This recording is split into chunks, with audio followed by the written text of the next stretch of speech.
Jadi itu juga penting. Nah, yang menjadi kepedulian saya sebagai warga negara adalah saya sangat prihatin dan sedih dengan apa yang disebut sebagai personalisasi bansos itu. Tetapi saya terbantu oleh data survei. Data survei nasional terbaru kami dengan 2.600 responden ini itu bertanya tentang jika kandidat atau tim pemenangan kandidat membagikan uang atau barang kepada ibu bapak saudara, apa sikap Bapak Ibu Saudara? Yang terbesar itu 42,2% mengatakan menerima uang atau barang itu, tetapi tidak akan dikaitkan dengan pilihan dia.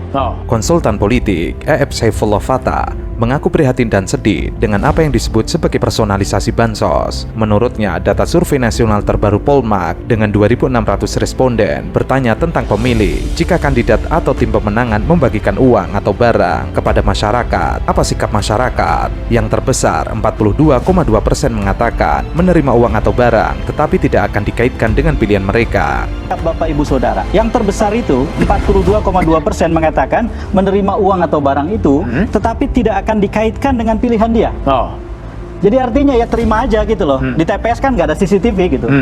Terus kemudian yang mengatakan menerima uang dan barang akan memilih yang memberi, dan yang menerima uang dan barang dan akan memilih yang memberi paling banyak. Total kedua jawaban itu jumlahnya 10,2%. Semoga ini yang benar terjadi. Menurutnya, masyarakat sudah pintar menerima uang atau bansos karena mereka tahu itu adalah hak mereka dari negara. Sementara yang menerima uang dan barang akan memilih yang memberi, jumlahnya 10,2%. EF lalu memberikan pesan kepada pemilih, jangan kaitkan bansos atau BLT dengan memilih salah satu kandidat. Itu adalah kesalahan. Bansos adalah uang negara, bukan uang pribadi presiden. Dan menurut saya, sekaligus untuk menutup nih Mas Budiman, kepada para pemilih dimanapun, jangan kaitkan bansos dan BLT itu dengan memilih salah satu kandidat. Tidak benar itu. Itu uang negara. Baik. Itu bukan uang pribadi, apalagi tim sukses atau paslon itu. Itu uang negara. Uang negara. Terima itu, tetapi datanglah ke TPS membawa hati nurani. EF menambahkan, sekarang ini Presiden Jokowi menggunakan berbagai instrumen yang menabrak aturan dan menghalalkan semua yang haram untuk memenangkan anaknya berkompetisi di Pilpres 2024. Sehingga wajar kalau orang curiga survei digunakan untuk membuat opini publik. Ia lalu menekankan tidak sedang menuduh lembaga lain. Yang ia ingin katakan adalah bahwa wajar kalau ada logika dan kecurigaan tersebut. Karena hari ini menurut EF, polisi, tentara, bansos, BLT, hingga Mahkamah Konstitusi dipakai untuk pemenangan kandidat, baik lembaga kepresidenan, sekretaris negara. Sekarang ini Presiden Joko Widodo menggunakan berbagai instrumen yang menabrak-nabrak, termasuk nabrak-nabrak aturan, menghalalkan semua yang haram menurut saya loh. Sehingga wajar kalau orang curiga, survei pun termasuk di dalamnya. Memakai survei untuk opini publik. Betul, itu anggapan orang maksudnya. Saya tidak mau menuduh lembaga lain ya. Saya tidak mau menuduh lembaga lain, tapi saya ingin bilang bahwa wajar kalau ada logika itu. Dan menimbulkan kecurigaan banget, ya. Karena orang polisi dipakai, tentara dipakai, bansos dipakai, BLT dipakai, Mahkamah Konstitusi dipakai, apapun dipakai, lembaga kepresidenan dipakai, sekretaris negara menurut majalah Tempo dipakai, semua dipakai.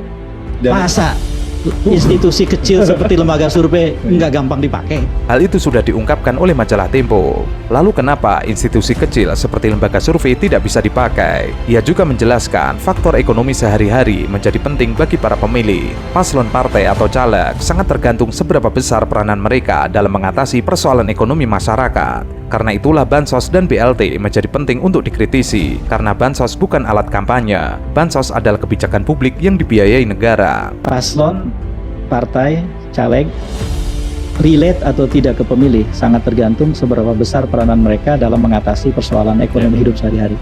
Karena itulah bansos dan BLT itu menjadi penting untuk dikritisi. Karena itu bukan alat kampanye. Itu kebijakan publik yang dibiayai negara. Kalau dijadikan alat kampanye, salah. Jadi, kenapa saya mengkritik selama ini urusan itu personalisasi, bukan bansosnya yang dikritik. Kalau bansos itu, bantuannya hak warga negara. Kalau memang mereka dalam kesulitan, sewajarnya negara bertanggung jawab. Tapi menunaikan kewajiban, bukan waktunya, personalisasinya. Kalau bansos dijadikan alat kampanye itu salah besar. Alasan EF mengkritisi bansos selama ini. Ini semua karena personalisasi, bukan pada program bansosnya. bansos itu adalah hak warga negara. Kalau memang masyarakat dalam kesulitan, sudah sewajarnya negara bertanggung jawab, bukan waktunya personalisasi. Bansos bukanlah dari Jokowi, itu biayanya dari negara. Ia kembali menekankan bukan dari kantong Jokowi. Kalau hal ini dibiarkan, akan terus timbul kontroversi. Indonesia belum punya undang-undang yang mengatur presiden tidak boleh membuat kebijakan yang menguntungkan kandidat tertentu. Maka EF setuju usulan Zainal Arifin Mokhtar, yaitu membuat pincang kekuasaan presiden dengan mengurangi kekuasaannya di ujung masa pemerintahan. Misalnya, presiden tidak diperkenankan lagi membuat kebijakan-kebijakan tertentu yang berhimpitan dengan kemungkinan penggalangan pemilih besar, kemudian tidak membuat kebijakan yang bisa menyelewengkan kekuasaan penyelenggara. Oke. Ini bukan dari Jokowi. Ini biayanya negara, bukan dari kantong dia. Tapi kontroversi soal waktunya kan juga lumayan Nah, kuat. soal waktu itu kita belum punya undang-undang yang mengatur itu, yang diusulkan oleh Zainal Arifin Mokhtar, yaitu membuat pincang presiden, mengurangi kekuasaannya di ujung masa pemerintahan. Misalnya antara lain tidak diperkenankan membuat kebijakan-kebijakan tertentu yang berhimpitan dengan kemungkinan penggalangan pemilih misalnya.